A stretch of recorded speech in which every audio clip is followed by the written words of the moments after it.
Yes, guys, thank you for tuning in to another episode of the Daily Dose podcast. Today, we have yet another very special guest. This guy's been around in the UK scene for a very long time now. He's represented the scene overseas on many occasions, and he's a UK fan favourite. MOS PROB, how's it going, man? Hello, it's going well, and thank you for having me on.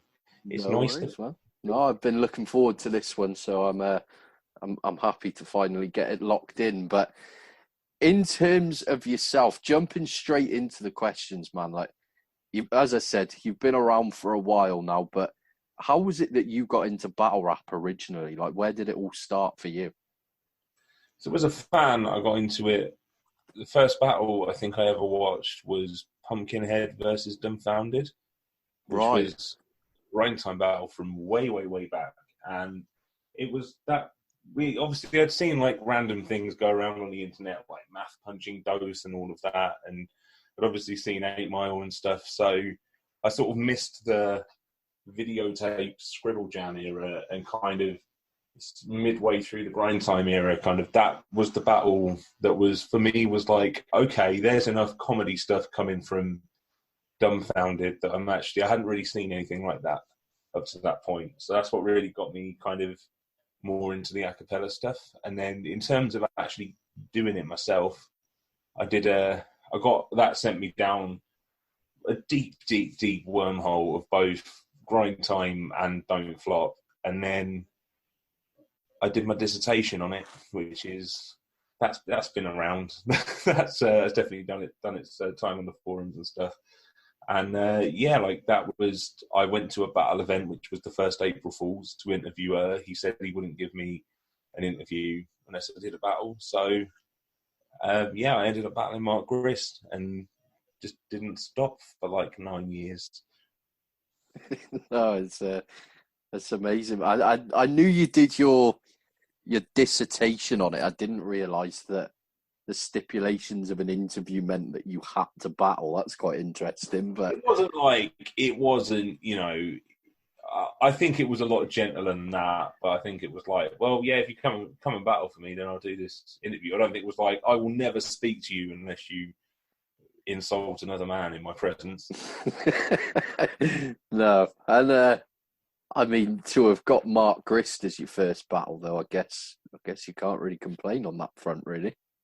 I mean, he was just a teacher slash poet at that point. It wasn't I actually knew him before that battle as well, because we met in Edinburgh maybe 2 years before that. 1 year we were both at the Fringe together, and I mean we weren't like friends afterwards or anything, but we got along and we sort of kept each other's contact details, like him and Mixie and me, and yeah, like he wasn't the. I think our battle got like 4,000 views or something when it went up, which was pretty standard for those days. And then the next battle he did was Blizzard, and then suddenly that, which is still one of my worst performances, got like 150,000 views in like 2 months, and I was just like, nope, no, that's yeah, this was meant to sink without a trace, and it just didn't.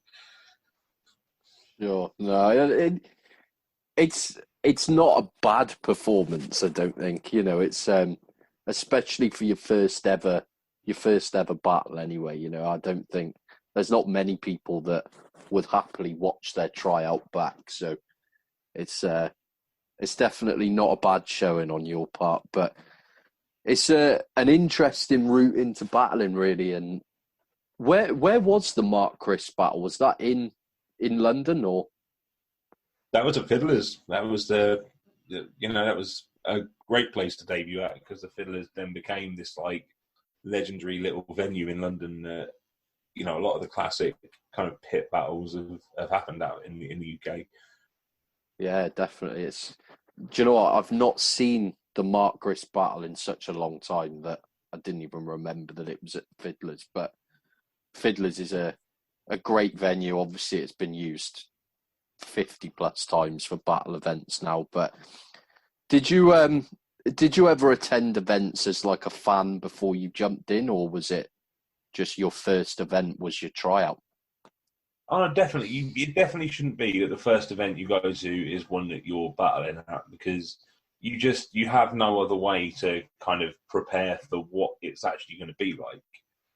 You can watch the battles online, and it is not the same as what happens at an event at all. There's a lot more waiting around. It's a lot more draining. So, I didn't go to events with a view to battling. Like I went to, there was one in Brighton where TC battled Rizzle Kicks, I believe, and there was one before that in London where I did actually do a freestyle battle against Mickey Worthless that day, but it wasn't like a planned thing, and that was when O'Shea shat on a shark. That was my first event, and Ed Sheeran did a little acoustic set, which gives you some idea of how long ago that was. It must have been 2010.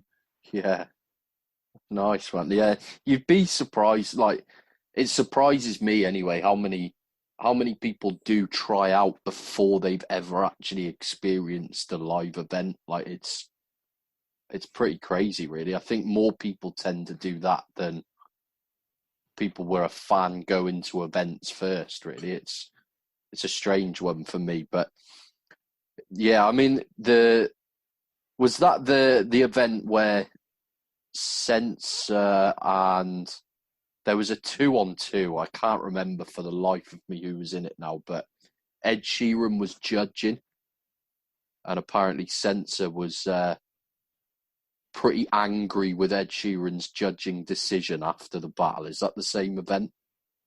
I don't know about that. I feel like Ed Sheeran's been at more than one event, but I don't think he was judging after his set. He might have. I don't remember Sense of battling that day, and I feel like I would. I know Red's Chronicle happened. I think Yunnan versus Innuendo, when one or both of them had a horrible, horrible choke. I don't remember Sensor battling that. That must have been a different London event. But I know Ed Sheeran passed through a few of them. Right. Okay. Yeah, it was Redzer that I was speaking to about it, if I remember rightly. But apparently, Sensor. I feel like it was Sensor and Definition versus Evil Eyes and somebody. Um, and Ed Sheeran was one of the judges, and he judged it again. Well, he judged Sensor and Def as the winners, but he'd been told that Ed Sheeran voted for Evil Eyes and Amos, and apparently he got very angry and gave Ed Sheeran a rather loud telling off afterwards, which... Wow. I mean, that doesn't surprise me in the slightest. But yeah, I don't remember much before 2018. The only reason I remember battle events is because they were filmed. So Fair. No, I can appreciate that. But in terms of your battles then personally, what would you say is overall like your favourite battle that you've been a part of?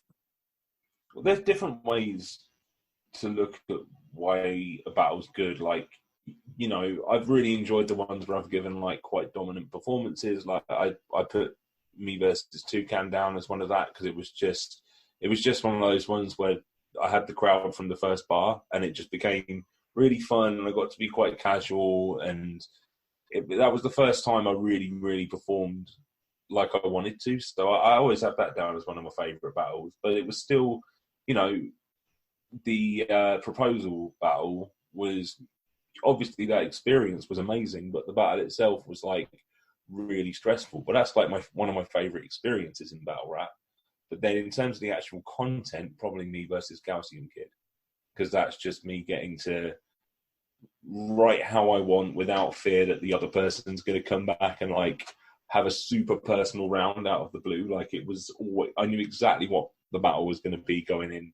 It lived up to everything, and like the whole weekend around it was really fun as well. So yeah, like that's a tough question, but I think those three would compete, and then like sort of Soul maybe as well. Like, it's got elements of all of those.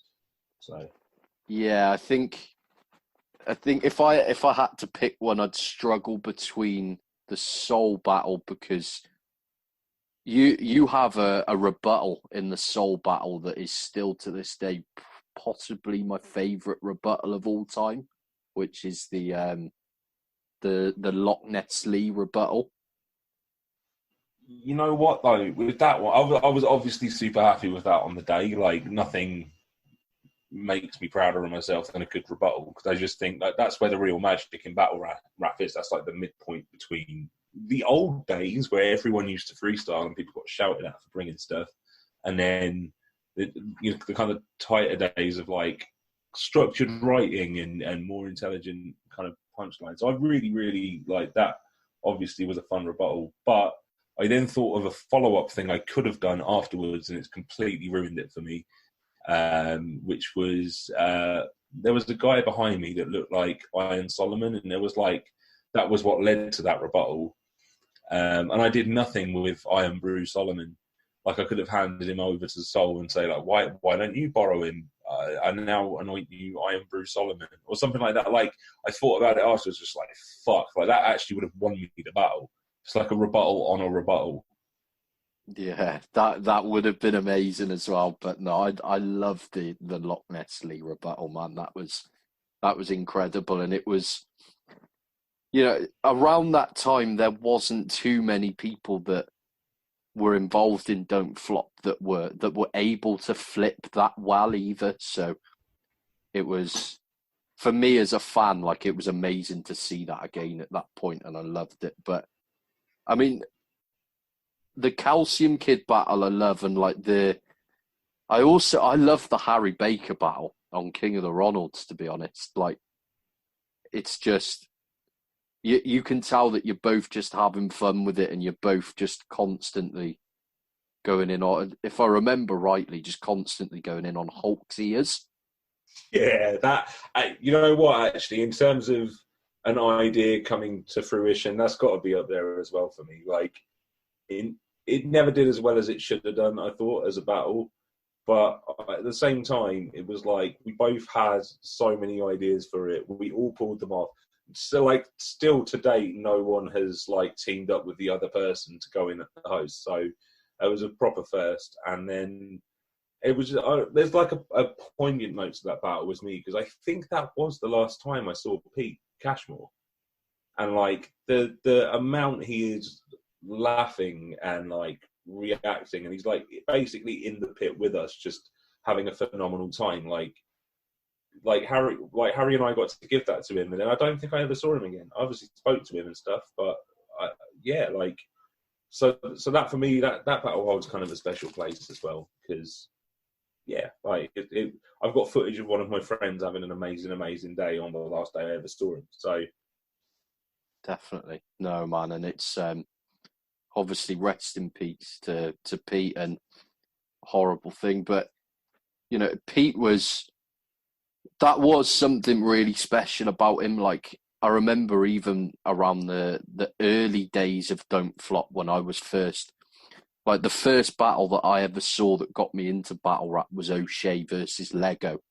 And even around those times, like Pete's reaction was kind of like a staple of a statement of quality. Like when you could always hear him laughing, and you knew that it was a good bar off his reaction. So he was always like an important part of the scene for me. it's part of the fabric, man. It's like you look for, you know, back then you'd look for like MA shaking his head, or like, you know, you'd listen for Bagnall laughing behind the camera, even if that does annoy some people. Like, you know, there were certain just little quirks and characters of UK battle rap that were just part of the soundtrack. Like, you knew you were part of the classic battle when they were all there. Wizard of Skill, again, like, I don't know if you were familiar with him, but he passed away as well, like a few years back. And people confused him for MA constantly. But he was always there, and like if he was like smiling and laughing in the background, like you knew you were doing something original. So like, yeah, they're sorely missed, man. Like, I mean, MA's obviously still with us, but just in New York now. But there's a lot of faces from around that time that then sort of disappeared, and I don't think it was ever the same for people after. I think it's just part of it, like a changing scene, isn't it? Like people get older, people change, people pass away, sadly, and yeah, but the fabric just changed a bit. No, of course, man. And is there, so Do you think you'll be on the Pete's Sake event this year? Well, should it go ahead with the current situation? Well, yeah, I was spoke to Bagnall. I never had an opponent confirmed or anything like that. There was a one I was particularly excited about, which I don't want to say anything about in case it happens, but it was also a really good mate of Pete's, and that battle would mean a lot to do. I was meant to be part of the last event, but it got to like the week of, and I was like, I can't make it through these bars without getting upset. So I don't want to I know Pete wouldn't want a gloomy atmosphere at his event, and I don't really want to put myself through that either. So I had to. It was too much at the time, but now we're a bit more distant from it. I'll 100% support it. I completely appreciate that, man. I know you two were close, so that makes a lot of sense. But it'd be great to see you on one of the events, and I really hope they make it an annual event as well. I hope it happens for years to come, because the first one looked like great fun, and it would have been something that he would have loved too. But yeah, and just with the Harry Baker battle, I do see what you mean. It is very underappreciated in that sense. I mean, last time I checked, I think it had done about 5,000 views.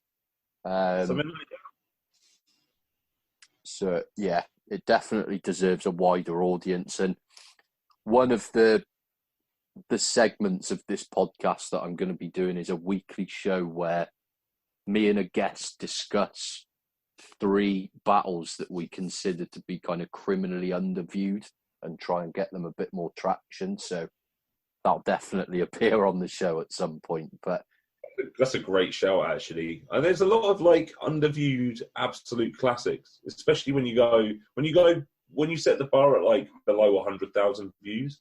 There's tons of battles that should have been on over 100k that just never quite made it. And yeah, there's a new generation coming through who are only really seeing the well viewed classics as opposed to the lesser known. I think that's why UK battle rap's tailed off, because it's got a bit less consistent, and there's more leagues and there's more content, but the content's not as good. So you need to remind people that actually there was a time when like 70 to 80% of battles coming out had really good content, and like about 30% of those were actually bordering on classic, and they just never got the attention. So I appreciate that someone like yourself is actually going to bring shine to that, because it's not just in the olden days of fucking 2013, but there's constantly underviewed classics coming up. Acre versus Jay Shaw is very well viewed for dub, but that should be viewed beyond dub, man. There's some crazy content in there, but obviously because Acre was brand new, it's not going to get that kind of circulation. No, I completely agree. And even if it only helps a little bit, it's just something that I think would be quite fun to explore and hopefully get some more people to view these battles. But I mean, you and Lazy falls under that category for me as well. I know that event didn't particularly pan out as a whole from what I've heard, but you versus Lazy on Code Red, that was great fun to watch. Yeah, that was an interest. I think that was like the tail end of me doing like loads of battles in a row. So it was definitely like I felt prepared, but I think I rate Lazy a lot, but I've definitely sort of been in the mindset where it's been like, right, bucket list or nothing. Like I've got to just get these battles done and just stop doing it because it's becoming draining. And then obviously the opportunity to battle Lazy popped up. I was like, oh, he's actually kind of on my radar, but he's not like been one of the top ones I want to battle. But I just did it, and it was worth it. But yeah, like it was definitely quite a weird atmosphere in the room. Yeah. Yeah, like I think, and like Lazy's content was very good, I think, for the first 2 rounds. But I don't think his third was particularly strong. So I think it's definitely underviewed, but it also did happen at a time where all of battle rap was underviewed. So I don't think it was like especially underviewed. It's a fair point. And going on to what you said there about, you kind of have a list of people that you want to see before it's all done. But I can kind of appreciate you taking that standpoint now, because I don't know how you feel, but as an outsider looking in, the last few years for you have been a little bit of a fucking nightmare battle rap wise. Like going to iBattle and getting no-showed. Wasn't there a battle booked with Uno Lavos where he no-showed in the States as well? Yeah, that was the worst. The iBattle one wasn't quite as, it was still annoying, but it wasn't quite as bad, because it was like blizzards at the time, and like the guy's car broke down, and it was just like, I still think he used it as an excuse, like, oh well, this is probably too much hassle, I'm probably just not going to do it, and then just ghosted everyone. But like the Uno one was like, our message thread still says he's going to turn up from 2013 or whatever it was. So like that was a real slap in the face. And then he was actually at the Lazy Ass Jack event as well, doing some random stand-up set. I was like, how are you going to be in the UK, like doing a random stand-up thing? I've flown to 2 hours away from you to rap at you for 10 minutes, and you just haven't given me that courtesy. So like, yeah, there's been a few, like I battled Jake the Ripper, and like for personal reasons that whole league kind of folded. I was supposed to battle Soweto Kinch, and the whole event got cancelled like the week before, and I've still got all of that content. I know some people have been cancelled on more and had like higher profile opponents get turned away at customs and stuff, but it just became a pattern of like, I'm putting in all of this energy in writing, and like I always write, I always rehearse. Like I might have one minor like stumble on a syllable per battle, but like I'm not a numbers guy. I get booked because they know they're getting a complete performance out of me and writing that's had some effort behind it. Like, so like I do my stuff, and I always have. And then when these things start happening, it's like, oh fuck. Like there's just, if it was an important battle to them, they turn up regardless. You know what I mean? So I think I definitely think there's a double-edged sword where it's like people sort of feel like they can get away with that with me because they're not going to lose out on many views or. So yeah, I just tired a bit of it, and had a really good experience battling Laugh and Stalk, which was, he was definitely on my bucket list of people I wanted to battle, and that was such a great event, and so many of my mates were there that is quite a good note to go out on. Like I'm doing a few online things, but I'm not treating them with the level that I would, if I know there was paying people there and an atmosphere and line up and a whole day of standing around, and then, it's just, I sort of had that experience, and I need to move on to other stuff now. I think it just gives back as much as I give to it.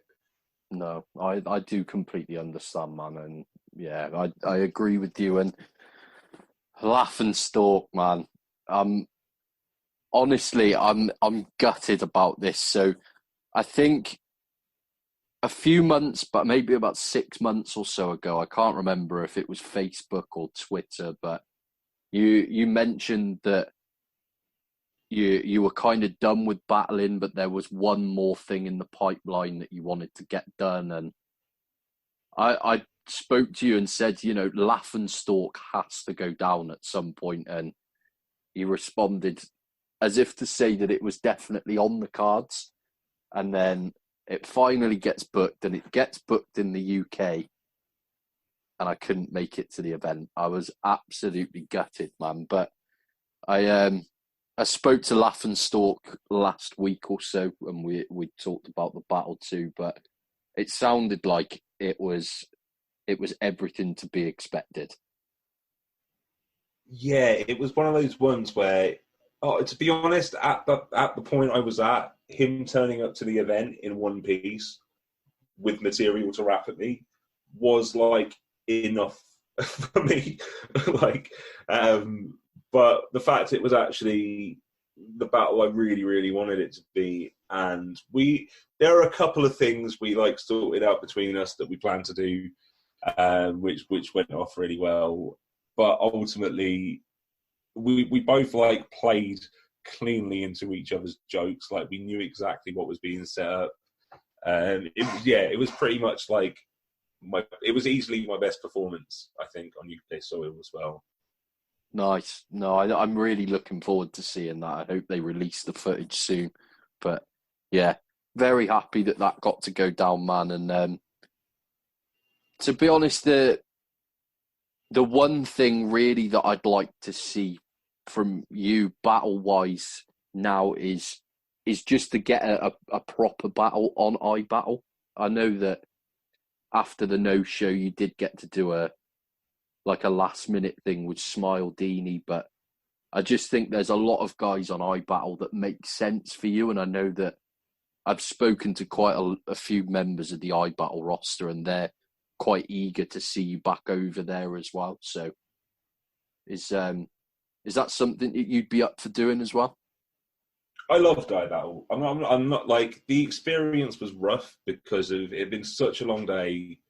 I'd only flown out like the day before, so I was still a bit fucked from all that. And then obviously, like, it was the stress of like, is he going to be there? Or what's going to happen? Have I wasted this material? I was luckily over there for work anyway, so I didn't need to, it wasn't like I was specifically out there for that and it had happened again, like with Uno. But I love that crowd. Is just, it's like dub, but everyone does funny ad libs. Yeah. It's just the most amazing environment, man. Like, and you just, battling in New York as well. There's a weird little nerdy backpacker side of me who's like, the source. I'm at the source, guys. So, obviously it was in like a turd smelling place somewhere in Staten Island. So it wasn't quite as New Yorky as you expect, but then you also do kind of expect that. So yeah, I'd do battle. I would glad, depending on who it was. Like, I'd happily battle a Red Flag, or he'd butcher me. Red Flag would wipe the floor with me, man. He'd probably even wipe the floor with me at journalism. But he is slightly ginger, so there is hope. He is slightly ginger, it's true. No, you two would be good to see, man. And there's a guy over there. Well, there's a few guys that I'd really like to see you go up against that would make sense. There's a guy called Mulips. He's great. Mulips would be a top one, actually. He's Shadam. So I Shadam. That goes down as one of my favourite bars from over there. Mulips would get it. Not in a sexual way. Maybe in a sexual way. He's a good-looking lad. I get that. Needs a trim, but we'll forgive him. Yeah. No, I agree. But he's if you get a few spare minutes tonight, he's just submitted his video application for the URL, and it's one of the funniest things that I've seen for a while. So definitely check that out. But yeah. iBattle it's probably the league that I follow the most at the moment. I just find it more fun to watch than most other leagues or events or whatever right now. So Lex put it really well. Lex's Facebook is a place of wonder as well, but he put it really well when he said that it was for battlers who were too street for KOCD but not street enough for URL. So you've got that like mix of like very, very raw, like New Yorky stuff, and then like Mulips. Yeah, no, definitely. Yeah, it's a good show. So high though. The standard is ridiculous, and the audience are so demanding, and the league owner is perfectly happy to tell you outright if you've sucked and to give you your flowers when you've not sucked. And that's like, I think of any battle league in America right now, they've got the biggest potential. Definitely. Yeah, I completely agree. And I like how he's kind of trying to bring everybody together as well, in the sense of putting the Irish pay-per-view on the iBattle pay-per-view page, and they've had no coast battles on the app, and quite a few other leagues too. And I feel like the way Lex is trying to run things with iBattle and trying to cross a few leagues together in that sense is exactly what the UK scene needs. I wish we had a Lex. The problem is everyone's got their brands and their mates and their kind of, you know, histories and politics and whatever, and it sometimes goes back years and years and years, and that's also the case in US battle rap 100%. But it's weird that for a scene that is way less like regionalized and like, oh, there's not like this league from Accrington. There's, you know, it's just there's certain UK leagues and they get performers from all over. It's not like you go into a different state. Maybe Manny and London is the only distinction that you would see between like Premier Battles and everywhere else. But ultimately, like, there's no excuse for how things have gone. Like, people like Lex show that you don't have to roll over and just give everyone what they ask for, but you can still like build bridges. And that's like he's struck a really good balance over there. And having someone like that over here to actually tie things together, and it would just be great. But I don't know if it would happen over here because there's no league big enough to justify someone creating something like iBattle to take it on anymore. No, I do agree. And personally, I feel like the only people that could have done it really is Premier Battles with the network that they've got and stuff. But I know Briggs, he plans to step away this year, and I think he's kind of the only man for the job on that front. So it's a shame, but I've got a lot of respect for the Premier Battles guys because they really stuck their neck out and they really tried something that they were trying to be different, and they had something with a unique selling point. And I think the problem with battle rap is it's not like, even it's not a band or a theatre company or even like a posse of, you know, rappers where you get a few flaky ones, but then most people are turning up to most sessions and you can create something workable out of who turns up or whatever. Battle rap is like, you've got a million different warring factions, which is kind of the point. It was, you know, arguably it was never meant to be this like big structured thing that it is now. And I think because of that, you know, this whole team idea was good, but because people were like switching teams all the time and teams were getting cancelled, and there were just loads of unfortunate things that happened that I think if it was much more like, right, we got these people, they're exclusive to Premier Battles, you haven't seen them before, they're going to be in teams, it wouldn't have had the same draw, but you would have then had these teams that were actually like teams and meant something. Whereas then the switch around in the second year just kind of made it all confusing. And I think it was that. I don't think that's Premier Battle's fault entirely. I think it was just they were trying to herd cats, and it was arguably never going to work because it was so defined when you were trying to get so many different people to go along with one thing. And it was, you know, I thought what happened with Apex was just like the tip of the iceberg. Not wrong fucking metaphor. The straw that broke many camels' backs all at once, and it was just, I hate watching that. You know, I like Briggsy. I've not really spoken to Shotty for years and years. Like, but my heart went out for them for that, man. I do respect what they tried to do because I think it really could have been something. But maybe, I don't know if UK battle rap is coming back to what it was ever.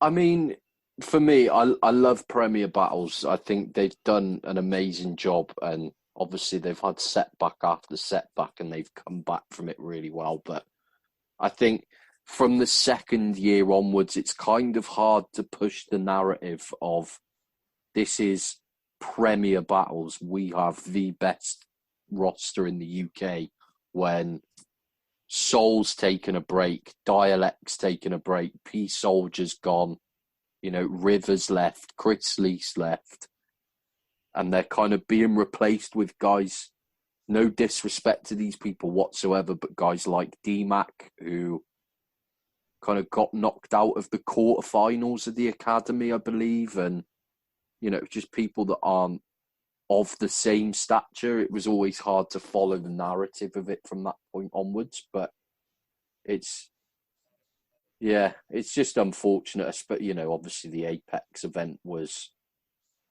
a joke from the start. Really, I mean the pullouts and stuff were.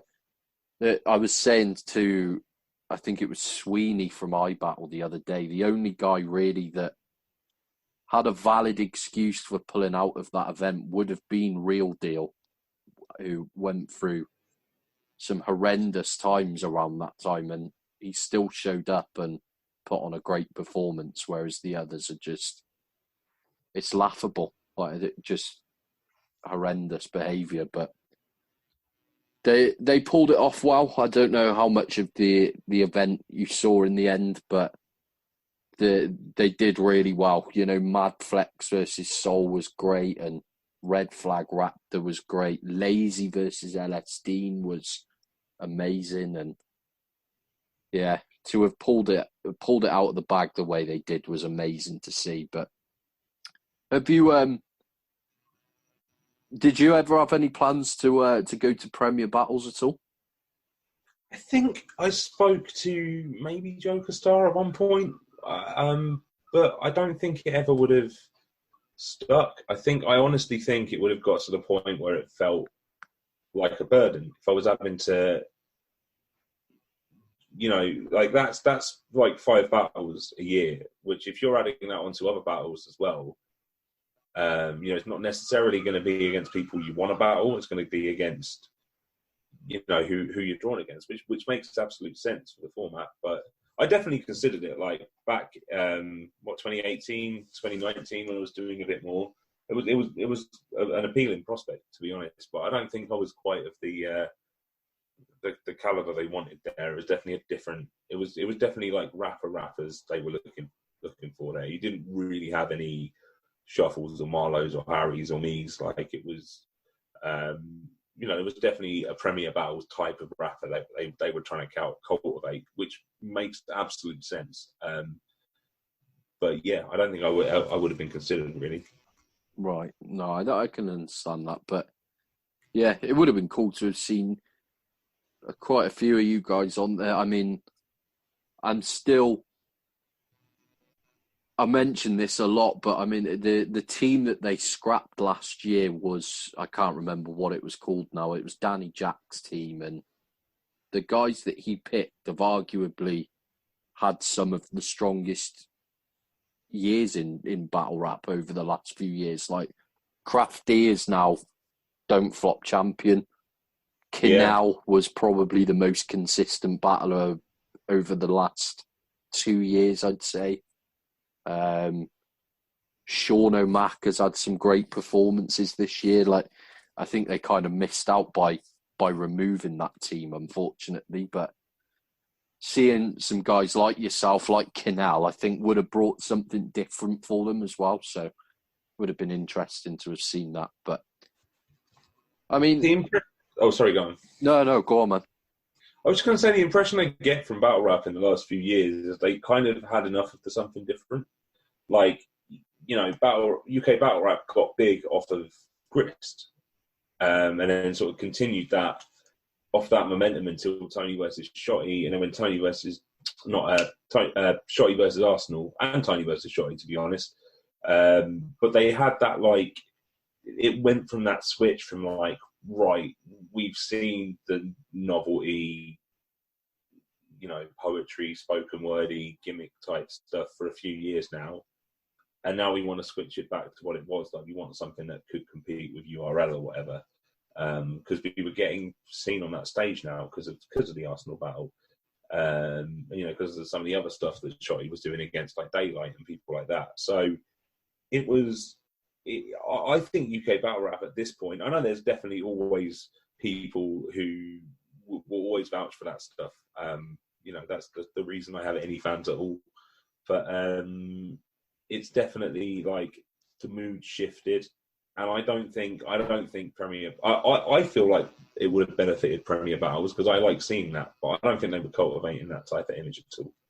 No, but yeah, my opinion personally is they should. I think everybody should. I mean, it's more fun going to an event with a majority of different styles of battles as opposed to just straight kind of, because there wasn't really many people that even took much of a comedic approach. Like I know O'Shea was there, but he didn't battle particularly often. It was kind of only Matter on that front that wasn't, just straight multis and bars and stuff. I suppose like Raptor, Yunnan, Rivers they were all kind of the same category in that sense, and I think it would have benefited them. But I mean, back to yourself though, man. Like, what would you say is your least favorite battle that you've been a part of so far? Then,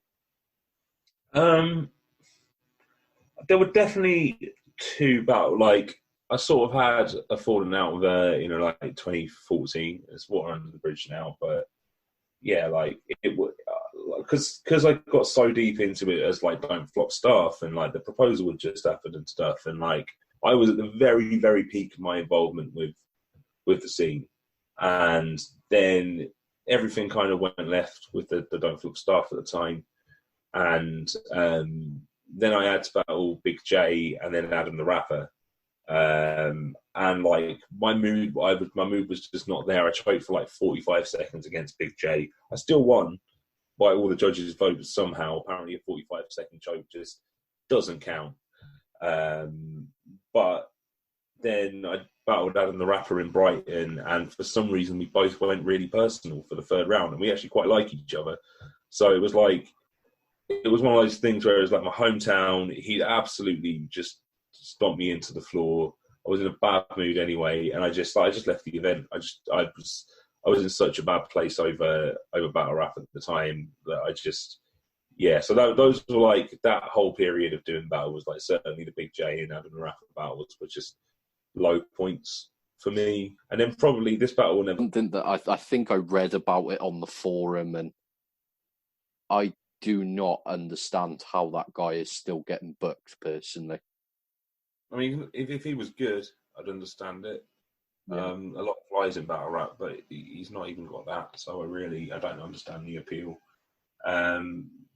Yeah, I mean, it was just one of those things where someone did something to get attention, and it's part of battle rap. Like, I can't go, you're not allowed to say that in a rap battle, but I can walk out of a rap battle if I see that, because.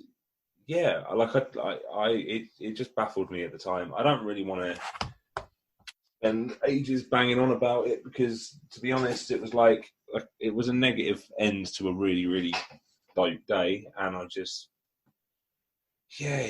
isn't worth the energy, really.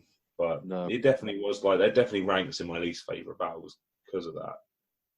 I completely understand, and yeah, it was just a joke, especially from a freestyle battle that's meant to just be a fun time. Like, I don't understand what he thought he was gaining, but yeah, I agree. There's no point in even giving the guy any traction at all, to be honest with you. But like, for yourself, what would you say is like the top, say, 3 bars that you've had said against you? Has there ever been any moments in a battle where you've kind of thought, wow, like I was not expecting that kind of thing?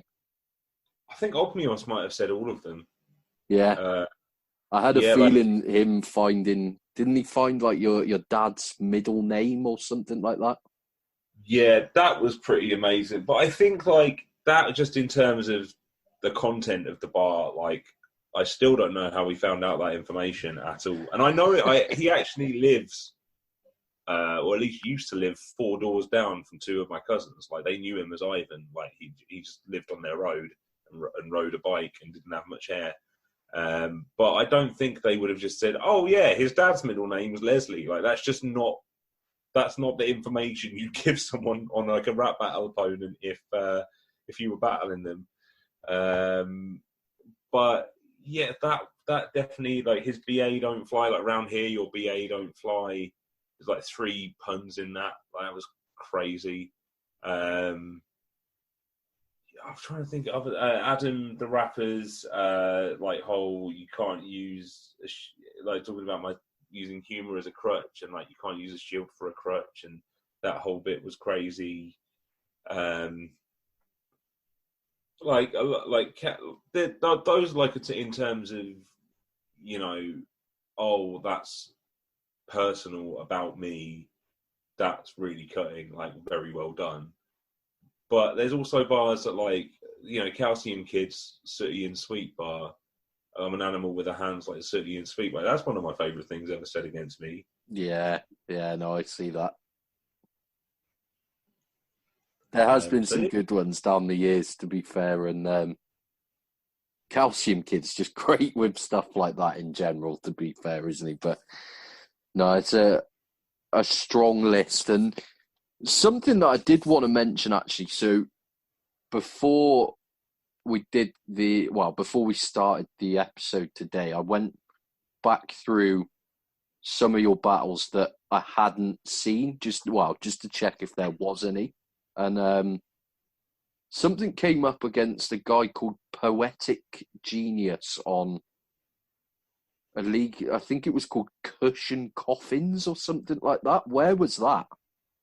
That was in Aurora, Colorado. So that was my first battle out in Denver, like before the Lavos one.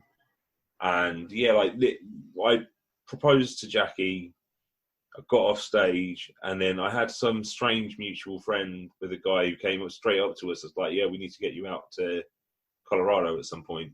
And I was like, yeah, okay, whatever. Then like 3 months later, it happened. And yeah, like that was just a random. He's like one of their sort of flagship guys out there. So it was good. It was a really good experience. And I've been back to Denver a few times, like Aurora and Denver, because it's amazing out there. There's loads of creative people. Like you just fart in the wrong direction and end up collaborating with someone out there. So yeah, shout out to most people involved with Cushion Coffins, except most of the people that run it. No, I like it, but yeah, I'd not seen that battle. I was aware that you'd been to the States a few times, but that was just a battle that never came up on my radar, unfortunately. But yeah, cool that you got to go there, and Denver especially. Like I've heard events there are really fun as well. Well, like gigs there are fun. Like actual shows at venues. Like the venues are really cool. The people you meet there are going to be really cool. Everyone's really friendly, probably for quite obvious reasons. Like it's just a really chilled out place. It's got like the layout of a kind of sort of California. Buildings are quite spaced out, but it's not got that same like competitiveness and arrogance outside of the battle community. They're if you think the UK battle rap forums are a shit show, then just do not set foot into the murky waters that are the Colorado battle rap forums. You will just, your eyes will fall out of your head. But outside of battle rap, the cultural side of Denver is really, really good and mega underrated as well. It's that perfect sweet spot between like it's big enough that there's a mobile creative scene out there, but it's small enough that not everyone's a prick yet.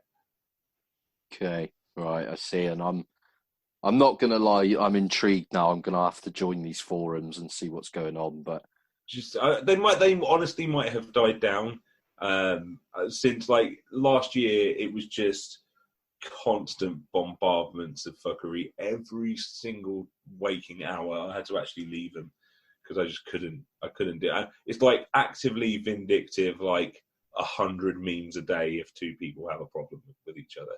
It's that kind of business. right, okay, maybe not then, but don't do it. Just save yourself.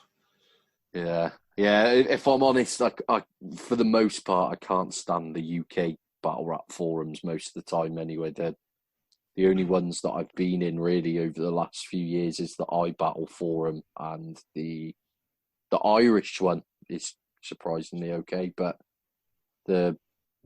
I've recently rejoined most of the UK ones just to kind of promote the podcast a little bit, but I don't really tend to check them very often.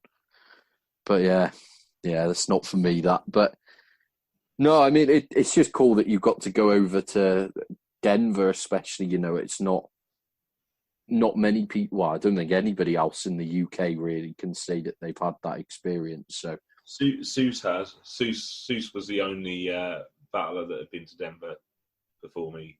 Seuss has been to Denver. Zeus of all people, man. A lot of people have shit to say about Zeus and his stuff, but I actually really rated him.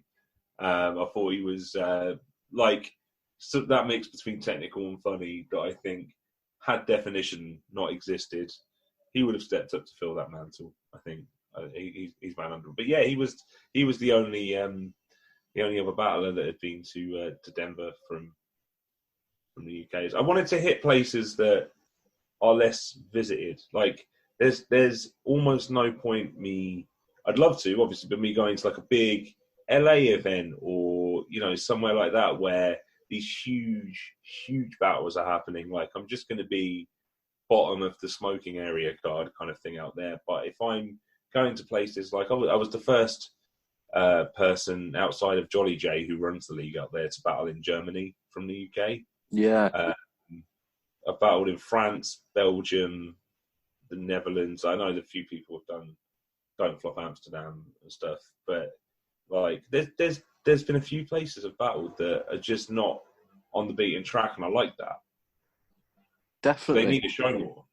Yeah, I completely agree, man. And so the battle on Don't Let the Label You against Maniac was actually the first time that I ever got to see you live.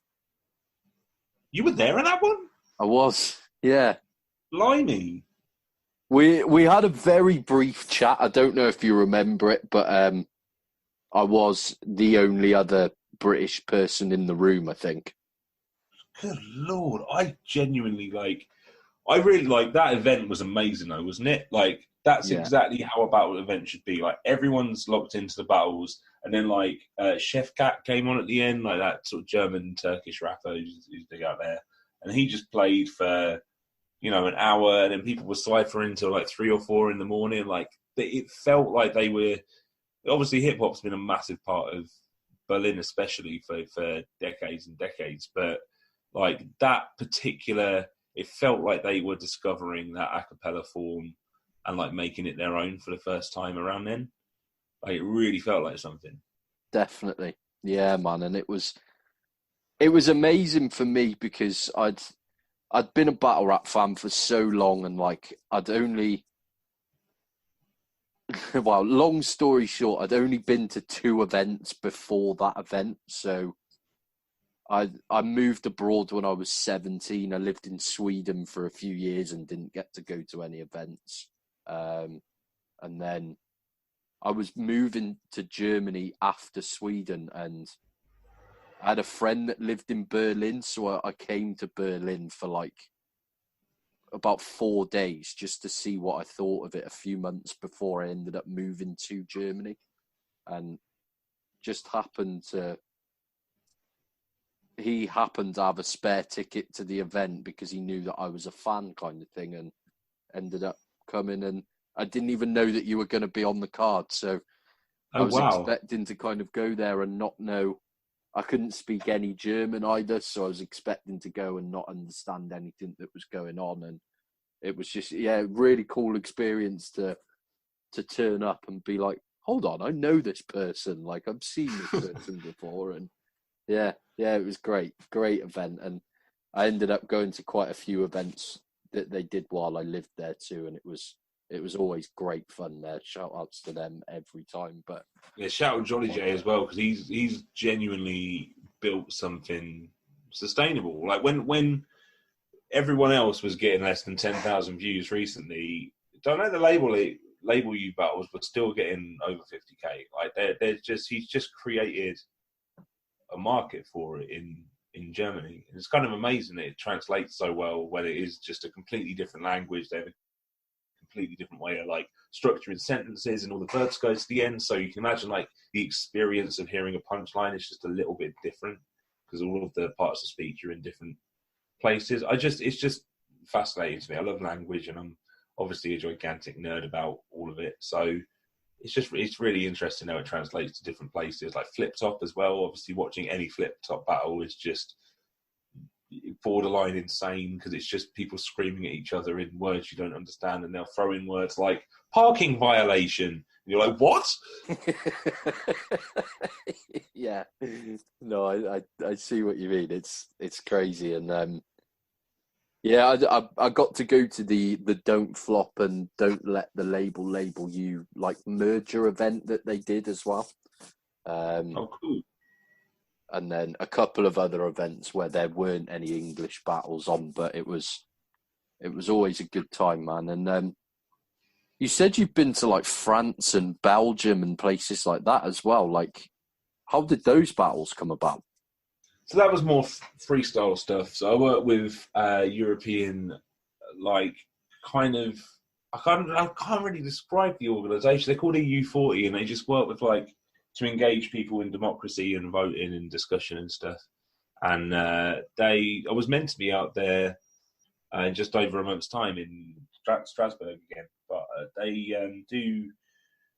we normally have spots at like little European festivals and like bigger ones as well for, like European Parliament. And we did one in Texel, which is like an island north of Amsterdam. Like it's not even attached to the mainland. And it was like some random like fishing village where they just had, I don't think rap music had reached there yet. I think we may have been the first rappers ever to. Yeah, I don't think music in general's really reached that island much. Like I think I know where it is, and yeah, bizarre place to go for battle rap anyway. That was really strong. I mean, like it's all freestyle, it's all themed political stuff. So I hesitate to call them. It's like a rap battle in the same way an impersonations battle or a mirror match is a rap battle. It's just a fun novelty thing, as were most of the stuff that I got involved in. So yeah, it's pretty true to form, but it's a really fun experiences. And I take that. I know DK's come out with us before. There's a few like more freestyle oriented people that have come out. I'm trying to think who else. I don't think anyone else from Don't Flop has been. I think it's more like freestyle scene rappers that would do that. But it's a fun thing to sure. I just love that this has got me to different places, like without having to pay. Like it's allowed me to see different parts of the world and have different experiences and meet people. And like I don't, maybe that would have happened eventually with something like a job or, but it's nice that I got to do something I loved and see different places with it. Of course, yeah, man, I completely agree. And in my opinion, like it should be the main goal for most battlers. Like, there's never going to be a huge amount of money in UK battle rap. People can't be relying on that or relying on views anymore. Like, the goal should be just treating it as a hobby, and that you can go to cool places and have good experiences. And like, I spoke to P Soldier pretty recently about his grime clash that he did in Russia, and he was saying that he was like their fourth or fifth choice of people that they wanted to get over, but everybody else turned it down. And it's like, why are you turning these opportunities down? Like, surely that's the most exciting thing about battle rap and where it can get you in that sense. So it's definitely cool that you've utilised that to the best of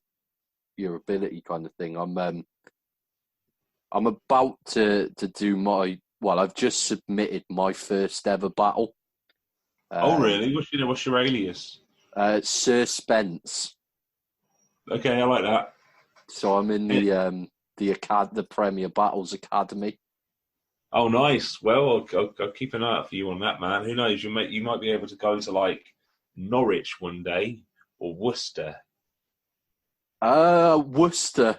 No, not a fan of that. That'll be a banging event. Worcester. I'm from Hereford, so fuck Worcester. But oh, sorry. What are the chances you're going to be talking to a battle fan from Hereford? Come on, man. Come some slack. You say that, and there's two of us in the academy, so it's we're in Hereford to the fucking max. Yeah.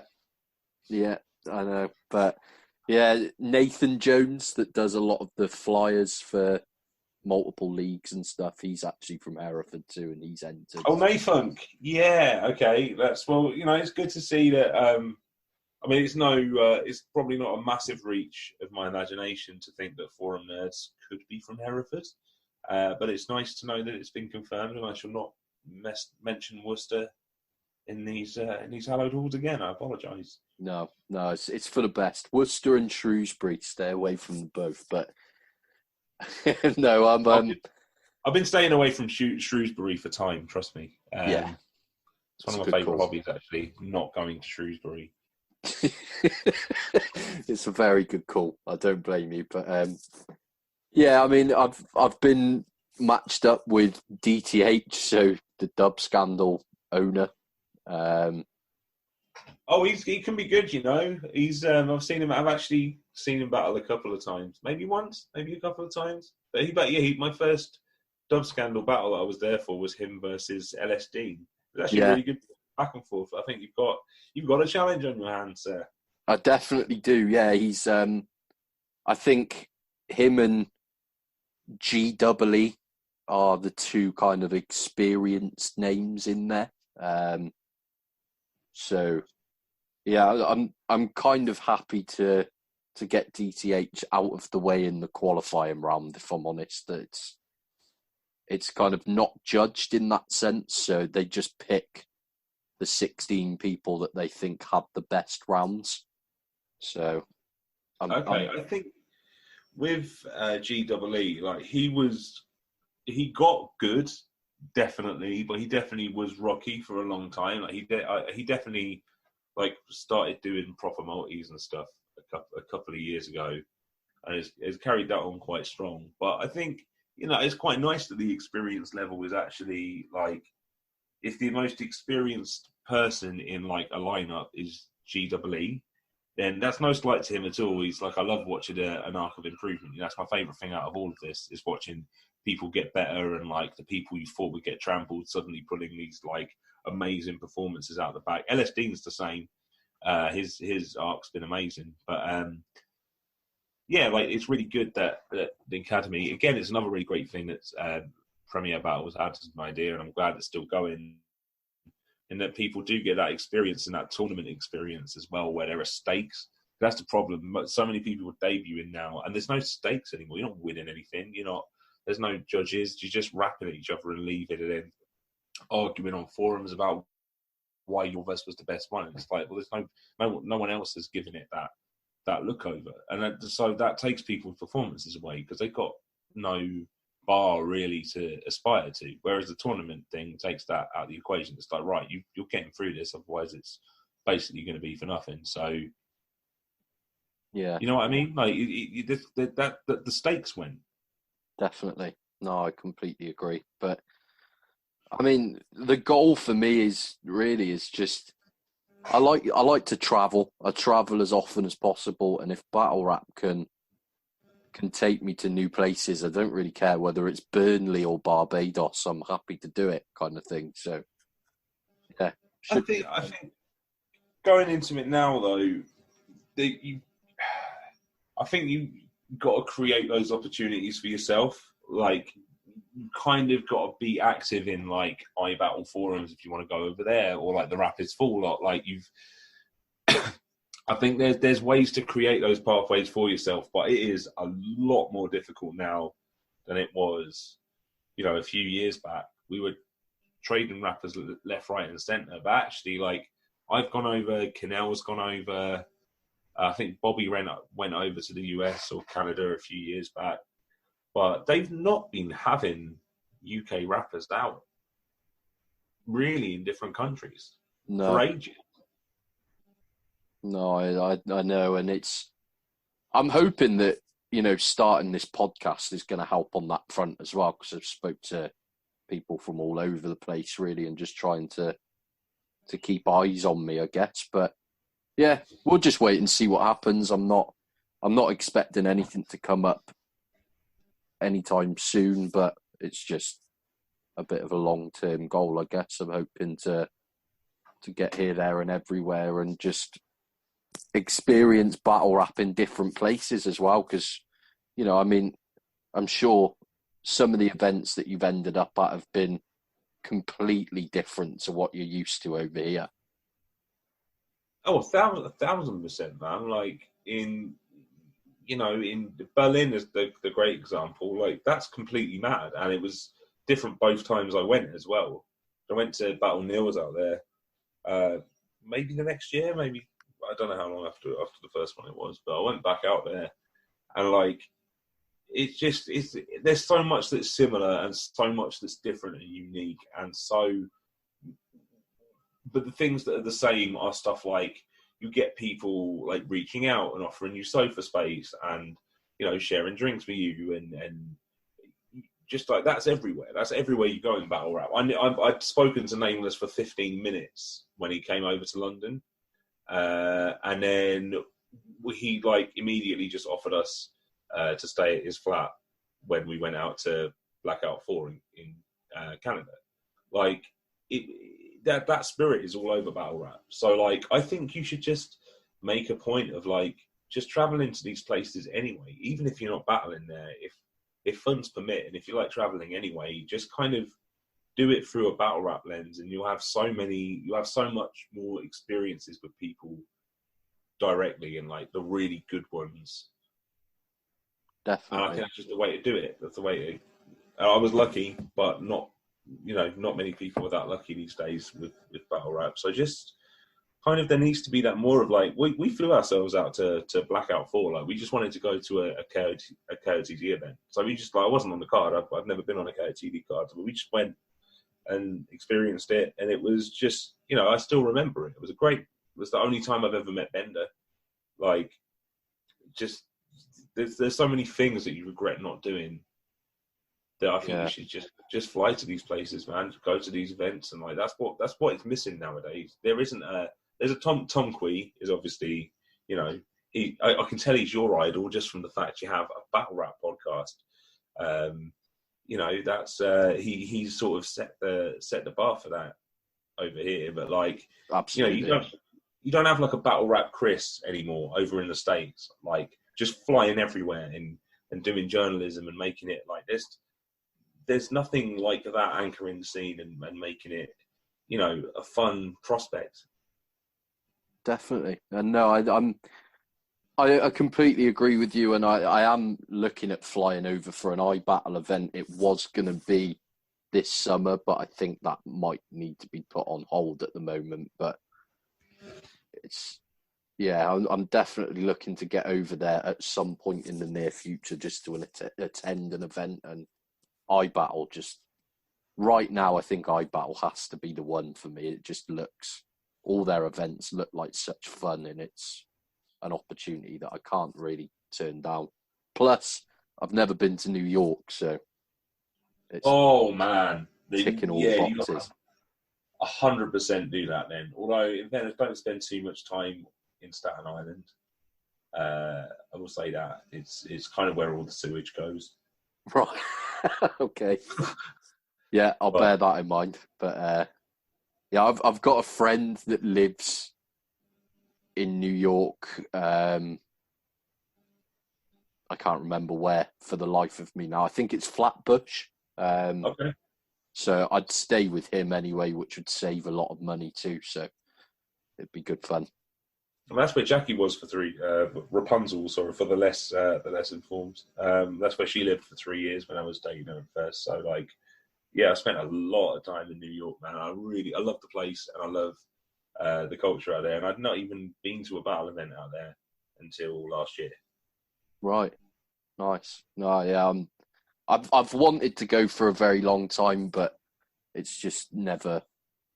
I've always kind of, if I've gone traveling properly, I've always gone to like Asia or places like that and missed New York just down to how much cheaper it is to go to Asia, I guess. But yeah, I'm looking forward to going, and I'm hoping it happens before the end of the year anyway. So fingers crossed. But fingers crossed, man.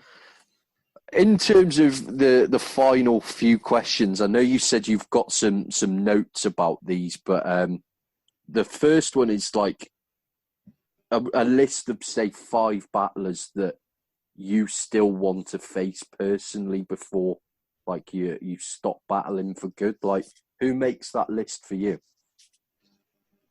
There are really, like, I honestly don't know. I genuinely, like, I can't think of anyone that I have a burning desire to battle. Like, style clashes have been done. I've sort of maybe shuffle. That's never happened. But also, like, what would either of us gain out of it? Yeah. Like, you do. There does have to be that. Like, I know you said that. Oh, you know, the money thing, and you should be battling for fun and because you enjoy it and to like experience these things, and that's great. But from a writing a battle point of view, if you're going to sit down and write bars for one person and rehearse them and do that for like a month and a half, a month, 2 months, whatever it is, like it has to be worth it. And obviously, shuffle would be worth it as a battle, but then the act of actually doing a battle at the moment is not really worth it that much. Like, if you're pushing music or whatever, you're gonna get way more traction, like going on Link Up TV or something, or you know what I mean. There's just other avenues that are better for people who want to push other stuff, and for people who want to push battling, like they have to have that enthusiasm, and I just don't anymore. I've been through, O'Shea would have been on that list, Calcium would have been on that list. I reckon, Laugh and Stalk would have been on that list, but I've been making a point of working through that list. Carter Deems is the only person I can still say comfortably that, like, if someone approached me tomorrow and said, "Do you want to battle Carter Deems?" I would say yes, pretty much instantly. That makes sense. And like a style clash, like a Big T or a Tay Rock, or maybe not a Tay Rock. Because I want him to actually be there and not run off with my money. Yeah. But like a super aggressive URL battler, I couldn't say no to that. That would be insane exposure, and they wouldn't be ready. They wouldn't know how to deal with my kind of style, and I probably wouldn't know how to deal with theirs that well. So it would just be chaos. New Jersey Twerk, I think, would be just for.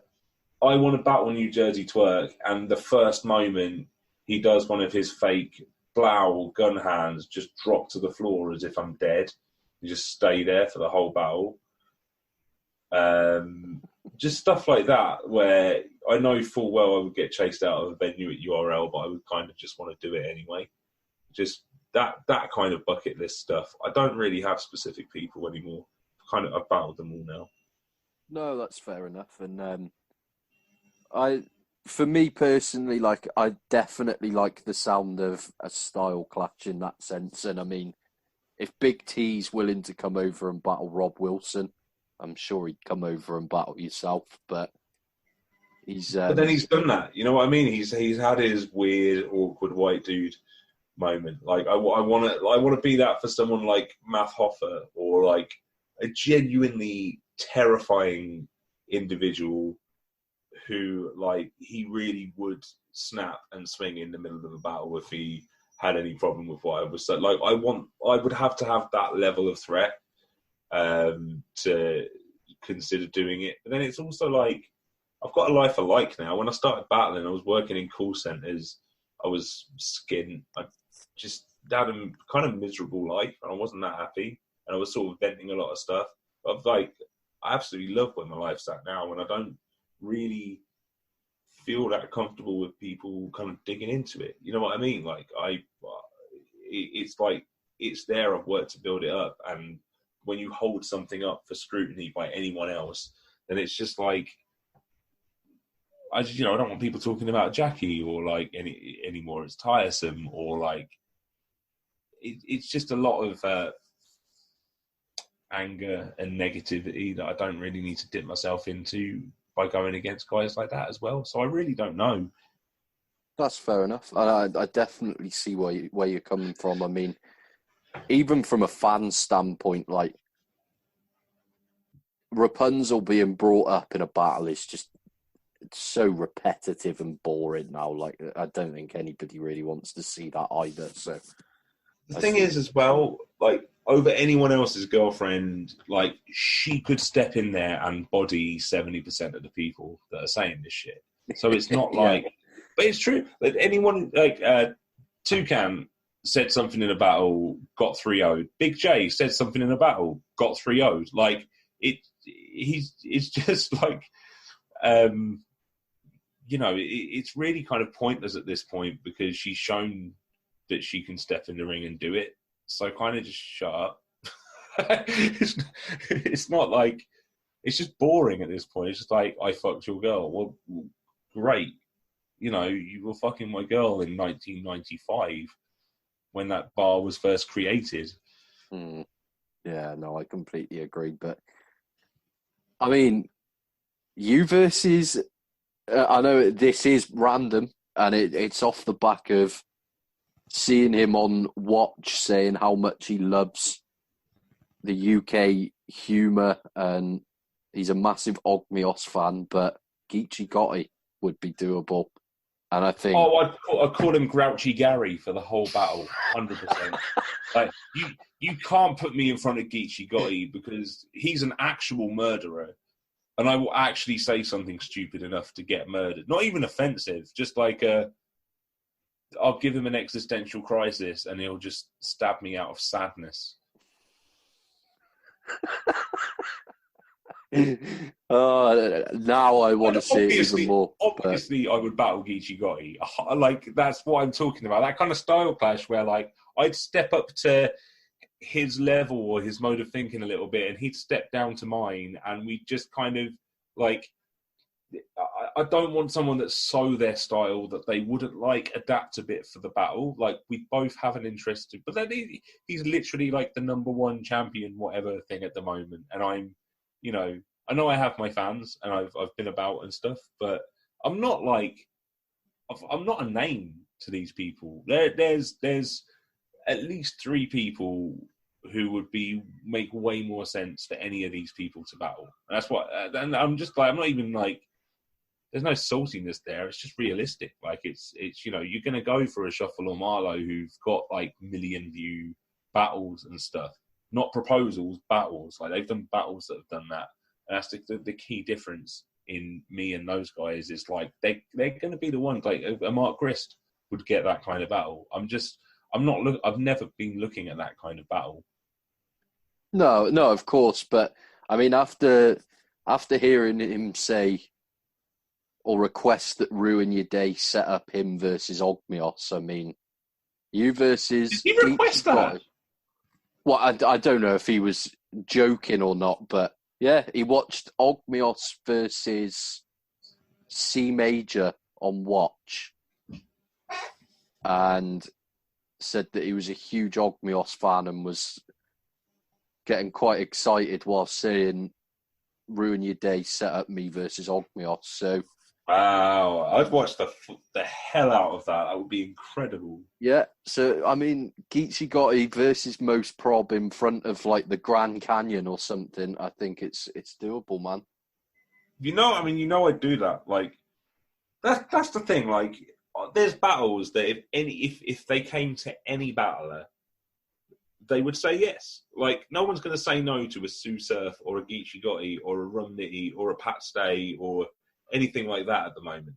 Like, so I'd take that battle. That would be huge for me. And, like, I watched guys like Pat Stay before I'd even battled. So, stuff like that would be amazing. But I'm just not thinking about it in that way. I've got Everybody Knows at the end of this week, and that's like kind of a bucket list thing. Like, he's definitely one of the more well circulated weird rappers who's been around for one of the longest times out of the grind time lot.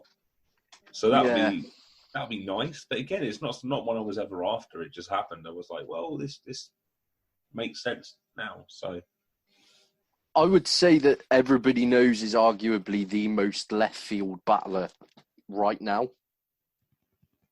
He's about to battle me. He's got no chance. If he's going to try and out left field me, he can suck a bag of parsnips. I don't fucking care. It's not going to work. Okay, that's fair. But it's cool that you guys have been matched up. It's that's what I like about these online battles right now. I know that they're not ideal, but they're also bringing up matchups that potentially couldn't happen anywhere else. So it's fun to see, and you guys is going to be great. I'm really looking forward to that. And the last battle for me that I'd like to see personally is Copacetic over in Vancouver is obviously bringing quite a few UK guys over there. And I think you versus Pigsty would be great fun. Ooh, Pigsty is a good one. I'd have to get my writing hat on for that though.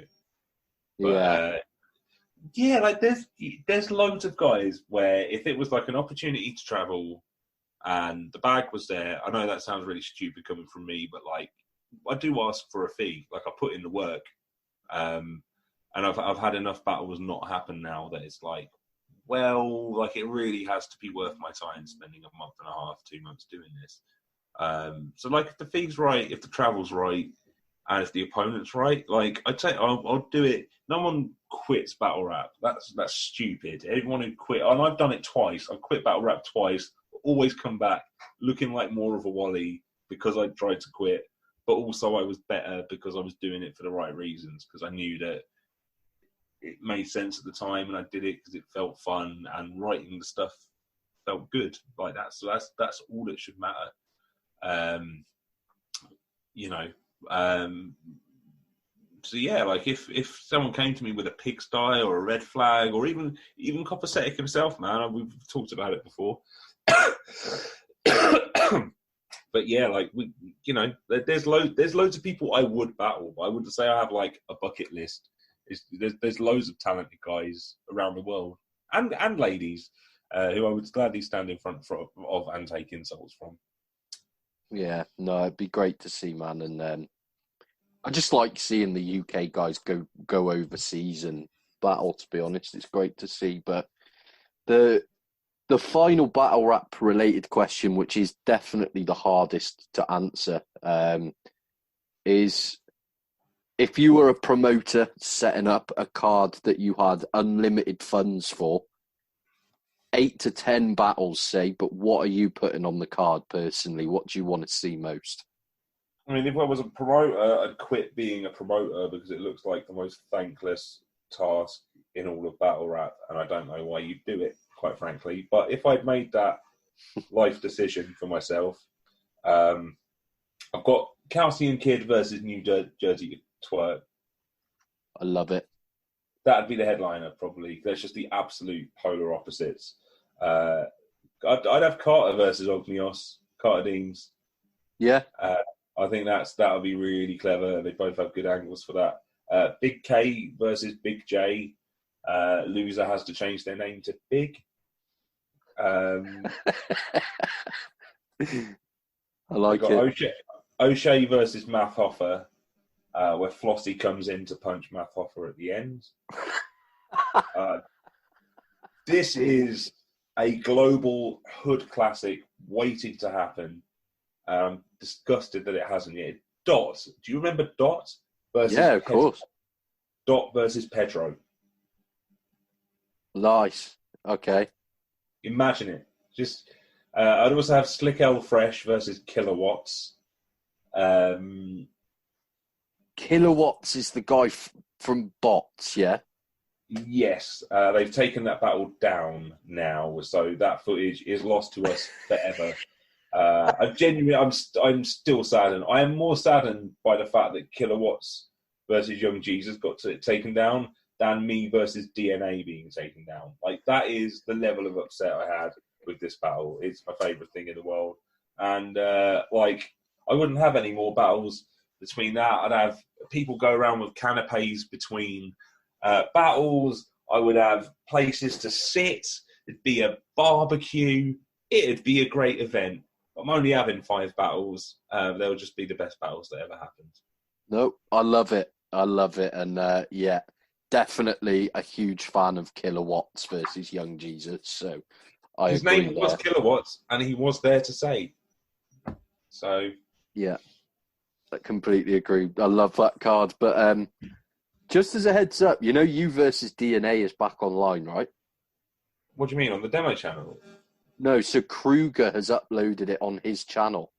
Oh yeah. I know that. Like the fact the Okay, footage is still in the world is great, but it did lose me 200,000 views. So of and, course. and I don't stumble across those that easily. Um, but I'm still sadder about Kilowatts versus Young Jesus, man. Dirtbag Dan, if you happen to be listening to this, sort your shit out. Get Kilowatts versus Young Jesus back online. I've got nothing to do. I'm locked in my house. Give me Kilowatts versus Young Jesus. Yeah, That is no, I second that, and I may just tweet him straight after this just to try and get that back up because I love it too. But apart from that, man, that's the battle rap related questions kind of done with. I wanted to ask a couple of like music related questions. Obviously, I've listened to quite a few of your projects and really enjoyed them. But your what would you? It's a very difficult question, but what would you say are your three all time favorite albums? uh, three all-time favorite. Uh, all time is difficult. I listen to albums now in a very different way than the first time I listened to like OK Computer and stuff, Kid A, like some of the classic like best albums of all time. I didn't listen to albums as one thing, and now I actually struggle to listen to anything that isn't a full album. Right. There is a beat, not really beat tape. It's only about 8 beats long, but it's an artist called Leave, Leavv, and it's just called Mind Garden. And there is just something about it, really simple, like soulful, slightly atmospheric beats. That's all it is. It's a really like simple album, but this has got more plays in the last 5 years than any other record. I don't know what it is. It's just a calming record, and that's actually that goes up there as one of my favorite albums. I think Silent Earthling by Three Trapped Tigers is one of my favorite albums. That's like, I don't know if how familiar you are with Three Trapped Tigers, but they're like a math rock band from the UK, and it's just this huge, like synthy, complicated sound. That's just, I've loved them for like a decade, and probably I'm gonna go with Original Pirate Material as well, man. Mm. I think that was such a unique thing to do at the time, and I think there's a lot of bedroom producers and MCs that owe a lot more to Mike Skinner than I think they'd be happy to admit. I 100% agree, and Original Pirate Material's up there for me too.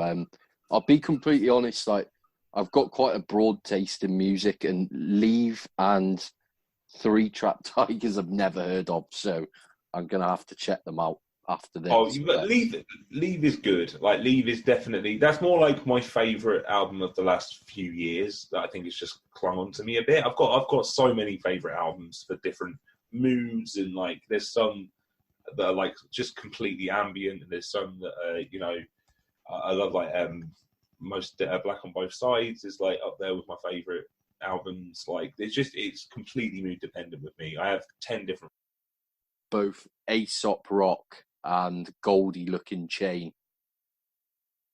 I think that does cover the span, though. I can't think of two artists that have fed what I do more, which is horrific. But it's the way it's panned out, unfortunately. And in fairness, like Goldie Looking Chain are more technical than most people give them credit for, and Aesop Rock is funnier than a lot of people give them credit for. So I wouldn't say they're on the same continent, literally, in terms of things that they do, but they intersect more directly than they'd originally seen. But I do see what you mean. Yeah, I'm a giant Aesop Rock fan, and yeah, I love his stuff. And then got to see Goldie Looking Chain live a year or two ago, which was pretty cool as well. But a year or two ago, that had to be a experience. I'm sure they have not aged well in terms of their faces, I could imagine. not greatly, no. In all fairness to them, but they've definitely kept the same wardrobe as they had before, which was good to see. But yeah, they did like a random kind of comeback show in Cardiff. I want to say about 2 years ago now. It was just before Christmas, But yeah, it was good. But I think from what I remember, they were meant to do about an hour and a half set, and actually did about 40 minutes. And that you could tell that a few of them were getting very out of breath very quickly. But Yeah, yeah, it bless was him. fun. It was only about £5 a ticket as well, so I can't complain really. But yeah, I noticed that on, I think it was Twitter recently, and just thought that was quite funny. That's all. But for yourself, have you ever kind of done any gigs or shows where you've supported big artists or anyone that you're proud to have kind of supported or anything like that? I supported Rizzle Kicks way like back when they were doing Down with the Trumpets and that here in Okay. Brighton. I played with Cunt and the Gang. That's quite low key, but still like within a certain community, seen as like a musical comedy hero. So that's quite fun. I opened for Supernat. That was in Denver recently. That was quite fun. Okay, cool. And you know Professor Elemental? No, I don't think I do. No, he was about 8 years ago. He did like a massive whiz around the internet. Like he was just really popular like 10 years ago. But he's just a local Brighton rapper who I've sort of always looked up to, and I'm getting to do like a whole album with him. So that's like. I'm basically, he's like a fictional kind of David Livingston sort of character that's entirely rapped and just has like an ape butler and stuff. And I'm sort of entering that universe as like the Thanos kind of character. So that'll be really nice. I'm trying to think of big names that I've supported. I don't really think there are any.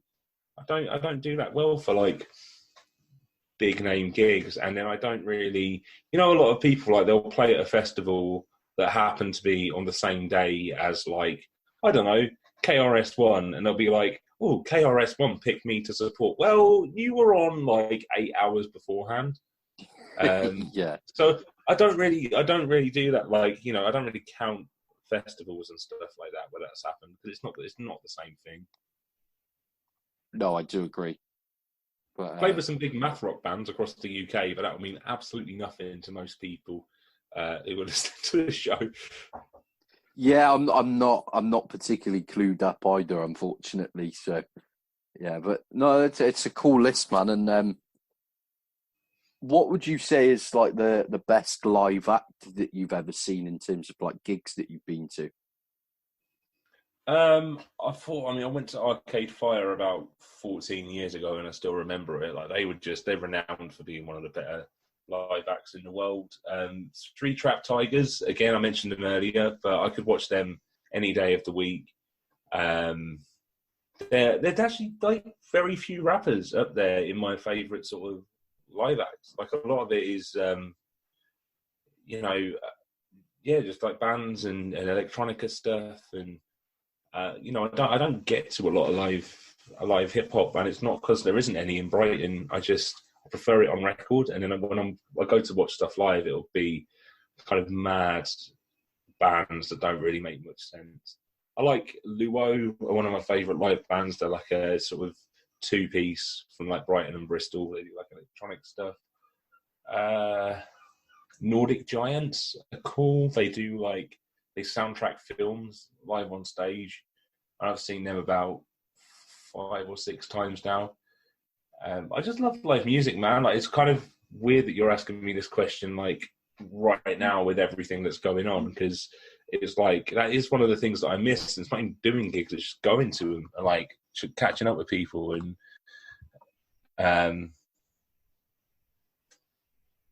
it's that whole experience I really miss. So I'm sort of caught up in this. All live gigs are the best gigs that I've been to at the moment, because I just feel sad. Yeah, no, I know where you're coming from, man. And yeah, it's always interesting to hear who stands out as the best gig, because I mean a lot of people. I was expecting the same kind of answers to come up often, like. People tend to go and see like your Kendrick Lamars and people like that. But it's nobody's come up more than once so far, which has been good to hear. But I mean, Stevie Wonder might take it actually. If we're going to go like big scale kind of park gigs and whatever, Stevie Wonder was one of the best things I'll ever see. okay, Probably till I die. no, amazing. Yeah, I'm jealous on that front, and I mean, a lot of the best gigs that I've been to haven't been hip hop related either. If I'm honest, like I recently got to see the Prodigy's last ever live show, which was Oh damn, that's something, isn't it? yeah, that was pretty special. And I've yeah, just people that I've seen at festivals and stuff that haven't been hip hop related have normally been pretty good. I got to see Bonobo, if you're aware of him. Ooh, Bonobo's one of my favourites, man. He's one of my when you were talking about influences, we were talking about hip hop influence, but he's one of my producer influences, 100%. Yeah, yeah, I can see that, man. And he's I got to see him in a basement that held about 50 people in Stockholm, which was pretty incredible. But That sounds amazing, man. yeah, yeah, it was cool. But no, it's a good list, man. And is there? I mean, I'm sure you've definitely got some people that I've never heard of. But is there any lesser known musicians that you're a big fan of right now that the listeners might not be aware of? Loads of them, man. I think the listeners should go check out Small Pond Records. They're like a local Brighton label, and they specialise in like, math rock. I don't know if you've heard of the Physics House band, but they came from that. They sort of helped start it. There's loads of bands on that label, and like electronic acts that are just really, they've like handpicked, just really cool, interesting stuff. That is really kind of, it's not all like super easy to listen to, but actually there's like, it's not like deliberately wanky art rock. It's like there's a strong musical core in it, and it just like that's the kind of, when you're looking for new bands, you should sort of be looking at new subcultures as well. Which math rock isn't like new, but in the UK it's only really been super popular for like 5 years in a certain group of people. So 5 years, 10 years, something like that. It's just it's like a this decade kind of thing. And that's where you see a lot of the newer, like, hubs of music coming up. Like Sheffield's got a really good centre for it. Brighton has, London has. So yeah, check out Small Pond, 1 Inch Badge. Check out labels rather than bands, because then you'll be looking at like a whole sound rather than, there's no point in me just listing like endless acts that are just, because I don't like many big acts. Like where bands are at their best is just that leading up to that first album and second album where it's not stale yet. And I think that's where you get a lot of bands' best work. But that's just like personal preference. I just like digging and finding new stuff. And I don't listen to some people's songs. I listen to their discographies. Like if I find one thing that I like online, that will be my whole day. Like I'll just deep dive on their stuff, and if they're good, they stay. No, I like it, man. And like, to be honest, it's kind of anything that you mention, I imagine is going to be new to me. So it's definitely something that I'll check out. And there's a few bands that I'm kind of aware of. Like, I suppose you'd kind of consider some of the Foles stuff to fall under like math rock in that sense. Foles is very mathy, man. Like Foles like that, and Battles as well would come under math rock. Like I'm a big Minus the Bear fan. I actually haven't listened to much Minus the Bear. Yeah, they're pretty good. And yeah, like American Football, are you aware of them? They're a bit more. This sounds really wanky again. I don't really like songs with singing in them. I don't like vocals really. It's sounding super unbattle rappy, but like I can spend a week listening to music and there won't be a song melody in it. And I think American Football is very much on that. Like their ambient album was good. They did a much more ambient version of their most recent record, I think, that was a lot better. But it's very like singy.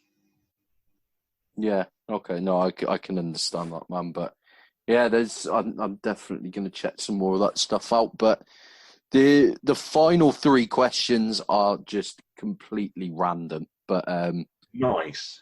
I think I know the answer to the first one, but it's what's your favourite sports team? And you're a Brighton fan, right? I'm definitely not a Brighton fan. I am a Southend United fan. But they are Okay. not my favourite sports team.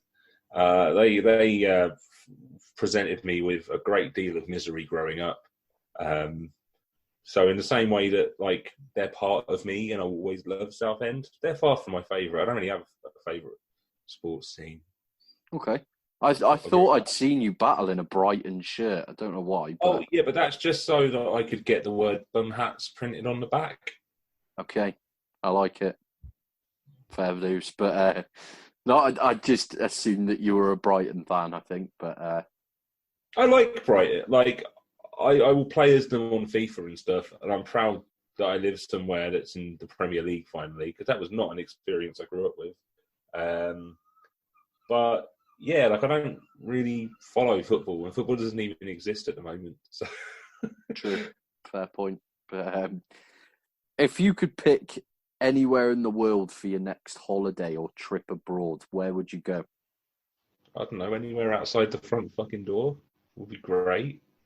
Uh, right now, um, I really want to go to Tokyo. Like, I really want to go to Japan, and just sort of start Tokyo and then go a bit all over Australia. That corner of the world I've never explored, like Asia, Australia, both those kinds of places. So I'd really want to go there. I want to go to Portland at some point, either to gig or just to go and check it out because it looks really cool. I want to spend more time in Canada. Just like anywhere at the moment. Yeah, I've obviously fair.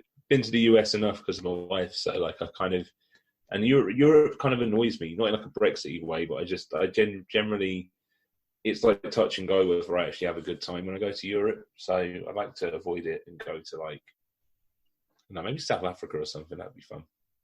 Nice. No, yeah, Tokyo and Japan as a whole is pretty much top of my list as well. So I'm with you there. But where's your favourite place that you've been so far? My favourite place that I've been.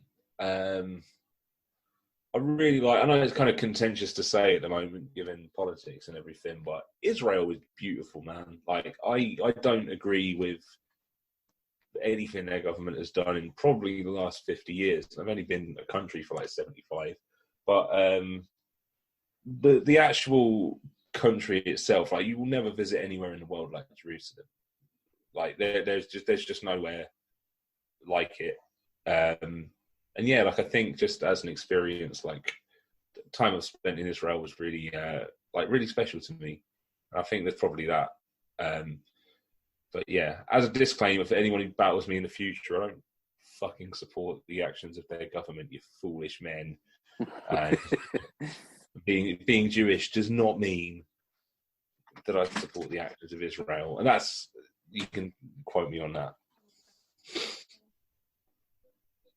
No, I can understand that, but yeah, Israel as a whole looks incredible. Like I don't actually know anybody else that's ever been there, to be honest. But Tel Aviv, I believe it is. There was like an advert kind of promoting travel to Israel a few years back on the TV, if I remember rightly, and Tel Aviv and obviously like Jerusalem and stuff. It looks amazing. So that's very cool that you got to experience that, to be fair. But the final question, and it has brought up some divided answers, but you can pick one sweet and one savoury, but what's the go-to snack for you? One's from Milky Way Magic Stars for sweet. Savoury, probably hula hoops. I mean, like neither of them are healthy, but we do probably an apple, like, or I guess like corn cocktail sausages or something for salty. I actually am quite good at snacking. That wasn't a divisive answer at all. I Oh, clearly think of this quite a lot. They're good answers as well, and I've had some absolute stinkers. So What? I genuinely, I've pretty much bitched about them on every episode now. But LS Dean said chocolate coated raisins, which I mean, like, they're not if they're your favourite snack, you need a head check. But like, I'll go for some. Probably 1 in every 10 snacks I have involves a chocolate covered raisin or a yogurt covered raisin of some kind. Because you can't see how wrinkly and disgusting the raisins are when they're covered in chocolate.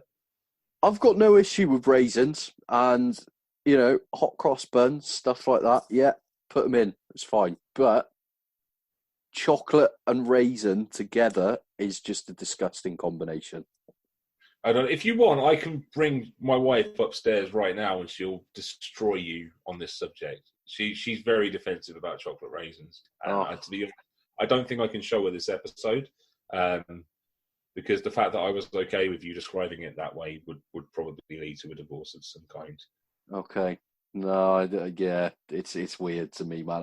I'll edit this part out of the video that I put online then, but yeah, she can't hear how okay I was that you disliked raisins. Obviously, I'm kidding. Obviously, she wouldn't divorce me. But I wouldn't knock any man's choice of snack as long as he eats real food in between the snacks.